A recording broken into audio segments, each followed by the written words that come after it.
UAEയുടെ 54-ാം ദേശീയ ദിനാഘോഷത്തിനിടെ ഫുജൈറയിൽ ആൾക്കൂട്ടത്തിനിടയിൽ വാൾ വീശിയ മൊറോക്കൻ യുവതിയെ police arrest ചെയ്തു. സംഭവത്തിൽ പങ്കെടുത്ത ഏഷ്യൻ പൗരന്മാരിൽ ഒരാൾക്ക് വാൾ കൊണ്ടുള്ള കുത്തേറ്റിരുന്നു. ഇതോടൊപ്പം ട്രാഫിക് നിയമങ്ങൾ ലംഘിച്ചതിന് 16 പേരെ അറസ്റ്റ് ചെയ്യുകയും 27 വാഹനങ്ങൾ പിടിച്ചെടുക്കുകയും ചെയ്തു.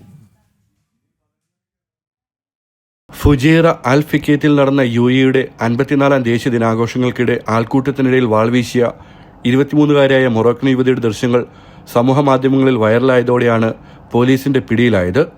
അപകടകരവും അനുചിതവുമായ ഈ പ്രവൃത്തി സാമൂഹ്യ നിയമങ്ങളുടെയും രാജ്യത്തെ നിയമവ്യവസ്ഥയുടെ ലംഘനവുമാണെന്ന് അധികൃതർ വ്യക്തമാക്കി. യുവതിയെ തുടർ നടപടികൾക്കായി പബ്ലിക് പ്രോസിക്യൂഷന് കൈമാറി. സംഭവത്തിൽ പങ്കെടുത്ത ഏഷ്യൻ പൗരന്മാരിൽ ഒരാൾക്ക് വാൾ കൊണ്ടുള്ള കുത്തേറ്റിട്ടുണ്ട്. ഉടൻ തന്നെ ഇയാളെ ആശുപത്രിയിൽ പ്രവേശിപ്പിച്ചു. നിലവിൽ ഇദ്ദേഹത്തിന്റെ ആരോഗ്യനില തൃപ്തികരമാണെന്ന് അധികൃതർ അറിയിച്ചു. ഇതോടൊപ്പം ആഘോഷങ്ങളിൽ ട്രാഫിക് നിയമങ്ങൾ ലംഘിച്ചതിന് ഫുജറ പോലീസ് 16 പേരെ അറസ്റ്റ് ചെയ്യുകയും 27 വാഹനങ്ങൾ പിടിച്ചെടുക്കുകയും ചെയ്തു.